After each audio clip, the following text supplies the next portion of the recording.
চনৰ পৰাই এটি সৰু জুপুৰি ঘৰত আৰম্ভ কৰা এই শিৱ মন্দিৰ ভাগি আজি সদৃশ্য হ'ব হৈ আছে। আৰু এই ক্ষেত্ৰত মই ধেমাজিবাসী ৰাইজক বিশেষকৈ যিসকলে ইতিমধ্যে ইহৰ ইণ্ডিয়া সংসাৰ পৰা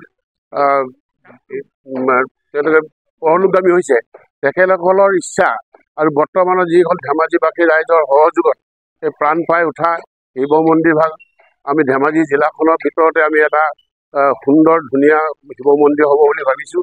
বিশেষকৈ এই ক্ষেত্ৰত আমি ধেমাজিবাসী ৰাইজক জনাম যে বৰ্তমান যিটো যোৱা 22 জানুৱাৰী তাৰিখে 22 জানুৱাৰী তাৰিখে অযোধ্যাৰ ৰাম মন্দিৰ প্ৰাণ প্ৰতিষ্ঠাত যিটো যেনেকৈ উখল মাখল এটা আলোড়নৰ সৃষ্টি হৈছিলে, ঠিক মই ভাবোঁ ধেমাজিবাসী ৰাইজৰ আমাৰ ধেমাজিত এটা উদ্দেশ্য এটা মন্দিৰ ভাগ এভাগ হৈছে। এই মন্দিৰ ভাগত যে সকলোৱে সহায় সহযোগ কৰি আগবঢ়ায় এইখিনি আমি আশা ৰাখিম।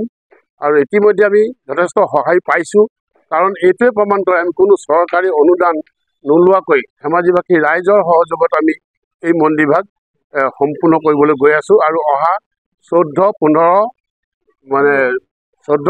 16 ফেব্ৰুৱাৰী তাৰিখে আমি বিভিন্ন ধাৰ্মিক মাংগলিক কাৰ্যসূচী আমি আমাৰ এই মন্দিৰ ভাগি শিৱলিংগ প্ৰাণ প্ৰতিষ্ঠা কৰিবলৈ আমি গৈ আছোঁ।